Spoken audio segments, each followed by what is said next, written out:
In 2025, 7.2 million Americans are living with Alzheimer's dementia. By 2060, that number is projected to reach 13.8 million, nearly double.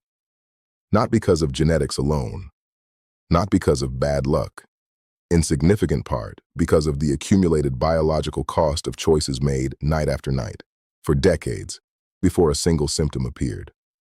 The research is now clear enough to say this: the brain changes that lead to Alzheimer's disease do not begin in the 70s. They begin in the 40s, in the 50s, in the years when people feel cognitively fine, when memory is still intact, when there is no reason to worry, and when a series of small, ordinary night habits are quietly accelerating the accumulation of the proteins that will, years or decades later, define the disease. I am not going to tell you to be afraid tonight. I'm going to tell you something more useful than that. I am going to explain exactly which habits are doing the most damage, mechanistically, and why the damage is reversible if you stop now, but becomes less reversible the longer it continues. And I am going to tell you that the habit most directly linked to Alzheimer's protein accumulation in the human brain is not the one most people expect. Stay with me. Let me begin with what Alzheimer's actually is at a biological level, because the fear of it vastly outpaces most people's understanding of the mechanism. And once you understand the mechanism, the connection to your night habits becomes obvious and impossible to unsee. Alzheimer's disease is characterized by two types of pathological structures that accumulate in the brain: amyloid beta plaques, which form in the spaces between neurons, and tau tangles, which form inside neurons. Both of these are, at baseline, normal proteins produced by the brain as metabolic byproducts of ordinary neuronal activity. In a healthy brain, both are produced continuously and cleared continuously. The production and the clearance are in balance. When clearance falls behind production, when the system designed to remove them is not running efficiently enough, they accumulate. Over years, the accumulation reaches a threshold. Neural communication begins to deteriorate. Inflammation increases. Neurons begin to die. What was invisible on a scan becomes visible. What was biochemical becomes clinical. What was a process becomes a disease. And the system that clears amyloid beta and tau from the brain operates almost exclusively during one specific physiological state. Not during the day, not during light sleep, during deep, slow-wave sleep. The glymphatic system, the brain's waste clearance network, is activated by the synchronized neural oscillations of deep sleep. During those oscillations, brain cells physically shrink by approximately 60%, creating expanded channels through which cerebrospinal fluid flows, carrying amyloid beta and tau out of the brain tissue and into drainage pathways that lead them away from the central nervous system. During wakefulness, glymphatic clearance drops by 90%. The cleaning happens almost entirely at night, during deep sleep, and only if the conditions for deep sleep are met. This is the mechanism. This is why night habits matter. Not because of vague wellness logic, because there is a specific biological process, one that removes the two proteins at the center of Alzheimer's disease, that depends entirely on the quality of a specific sleep state that modern night habits are systematically destroying. Now let me walk you through the habits, starting with the one that most people have already heard about, and ending with the one most people have not. The first habit is the one you already know is wrong, but have probably not fully connected to dementia risk in a direct way. Using a screen after dark. The connection between evening screen use and poor sleep is not new. What is newer, and what most people have not heard clearly explained, is the chain of consequence that links the phone in your hand at 10 at night to amyloid beta protein in your hippocampus by the following morning. Here is how that chain works. Your brain's transition into deep, slow-wave sleep is governed by melatonin, produced by the pineal gland when your photoreceptors stop receiving short-wavelength light. The photoreceptors responsible for this signal, the intrinsically photosensitive retinal ganglion cells, are maximally sensitive to the blue wavelength light that every phone, laptop, and television screen emits. When you expose them to that light after dark, they fire.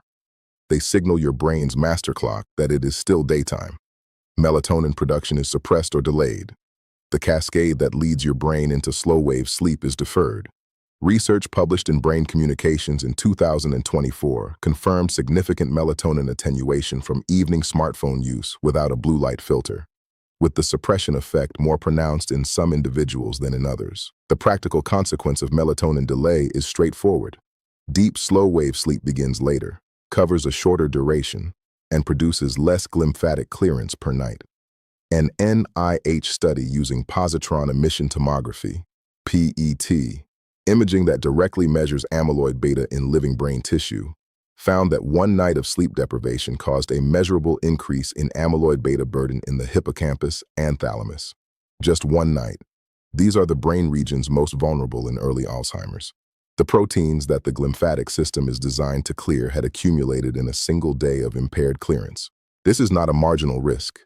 This is a direct mechanistic connection between light exposure after dark, delayed melatonin, reduced deep sleep, reduced glymphatic activity, and increased amyloid beta, confirmed in humans by direct brain imaging. The intervention is simple, and you already know what it is. No screens within 90 minutes of sleep, not 60, 90, because the melatonin suppression from screen exposure does not resolve immediately when you put the phone down. The system needs time to recover and the melatonin production curve to resume naturally. The second habit is one that a 2025 review in the journal Clocks and Sleep describes as increasingly prevalent in Western society and significantly underestimated as a sleep and metabolic disruptor. Eating late at night. Your metabolism is not the same at 10 in the evening as it is at noon. It follows a circadian rhythm coordinated by your master clock in the hypothalamus, the same clock that governs the melatonin sleep cycle. Evening insulin sensitivity is lower than morning insulin sensitivity. Glucose tolerance declines across the day. A meal eaten at 10 at night produces a larger and more prolonged blood glucose spike than the identical meal eaten at noon. That glucose spike has consequences for sleep architecture. Elevated blood glucose during sleep increases cortisol output and triggers activity in the sympathetic nervous system. Exactly the opposite of the parasympathetic, quiet, low arousal state that deep, slow-wave sleep requires. Research published in 2025 found that late-night eating after 8 in the evening was associated with increased cortisol, suppressed melatonin production, and sleep fragmentation, the breaking of sleep into shorter, shallower cycles that reduces the total time spent in slow-wave phases. Sleep fragmentation, as you now understand, is a direct reduction in glymphatic clearance time. Every night that the deep sleep cycles are shortened or broken, the clearing runs less. The proteins accumulate more than they are removed. The balance tips slowly, imperceptibly, in the wrong direction. The intervention is a kitchen cutoff. No food within 3 hours of your intended sleep time. Not for weight management, for the blood glucose stability that your brain's overnight maintenance cycle depends on. The third habit is one that feels completely benign from the outside and is experienced as rest. But what happens in the brain during it is anything but restful. Falling asleep to something playing, a television show, a podcast, a playlist, the sound of something running in the background to help the mind quiet, which is how most people who do this describe it. They fall asleep faster, they say, with something on. What they are not told is that the auditory system does not fully disengage during sleep. The brainstem continues processing sounds throughout the night, particularly unfamiliar or unpredictable sounds, which includes most audio content. Each time the brainstem registers a sound that does not fit the expected pattern, it produces a brief cortical arousal, measurable on an EEG, usually not conscious, lasting perhaps a second, but sufficient to elevate the arousal threshold of the sleep cycle to push the brain slightly toward lighter sleep, to interrupt the synchronized delta oscillations that drive deep, slow-wave activity. Research on sleep fragmentation from noise, even low-level, non-waking noise, has consistently found that it reduces slow-wave sleep duration and depth without necessarily producing conscious awakening. The person feels they slept because they did not wake up. The glymphatic system was running at reduced efficiency because the deep sleep phases that power it were shallow and interrupted, because the auditory system was processing audio throughout the night. Television and video content adds a further factor. The blue wavelength light from the screen, even at low brightness and even with the screen across the room, continues to reach the retina and suppress melatonin for as long as it is on.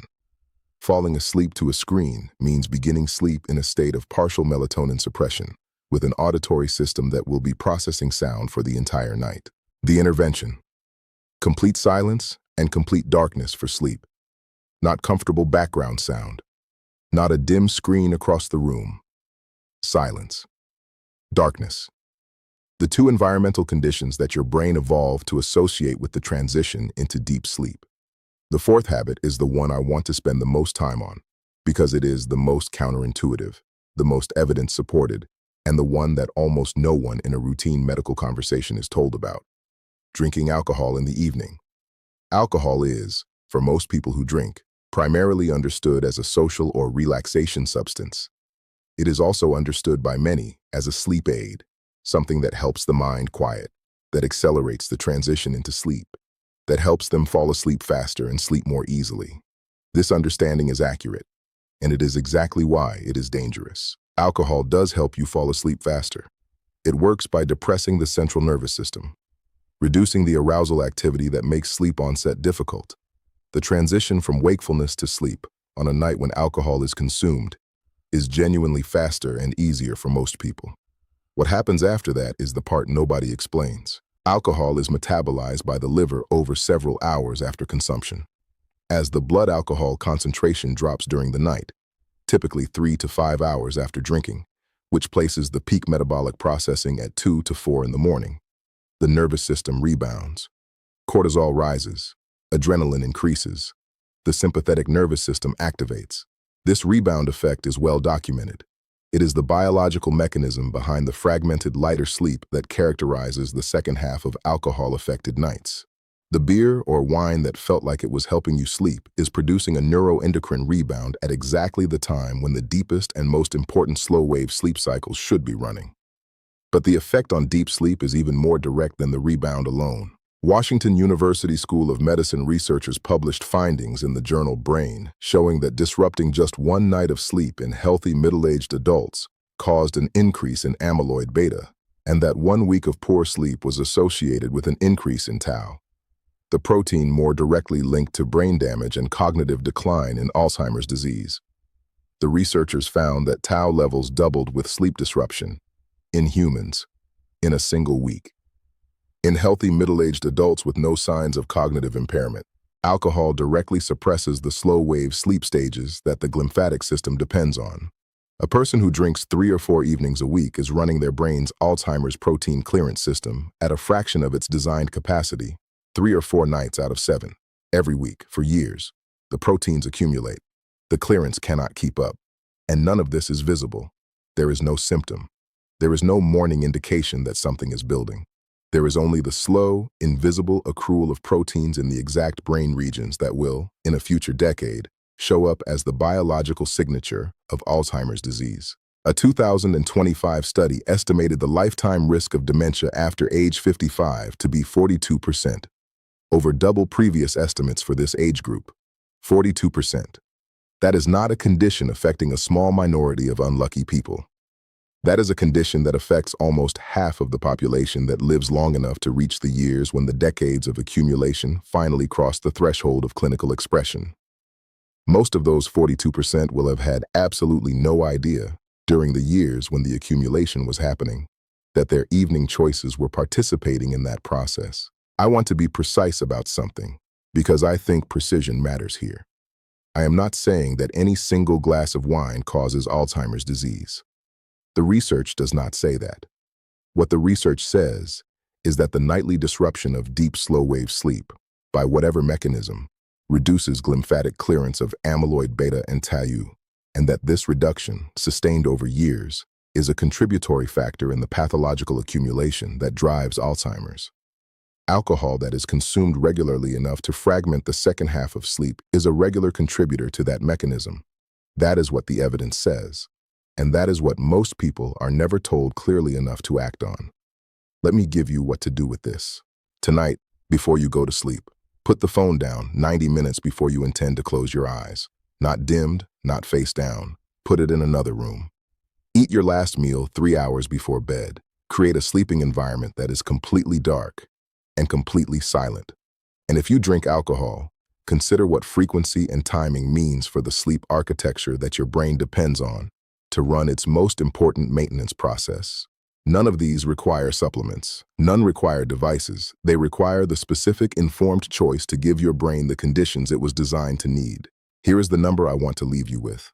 The Alzheimer's Association reports that between 2000 and 2022, deaths from Alzheimer's disease in the United States increased by 142%, while deaths from heart disease and stroke declined. Alzheimer's is moving in the opposite direction from almost every other major disease in the country. And the most promising avenues for prevention, the modifiable risk factors that research increasingly identifies as meaningful, involve exactly this: the quality of sleep, night after night, across the decades before the disease declares itself. You are in those decades right now. What you do tonight matters to the brain you will be depending on in 20 years. Try this tonight, and the night after that. The brain you are protecting will not tell you it is grateful, but the science will.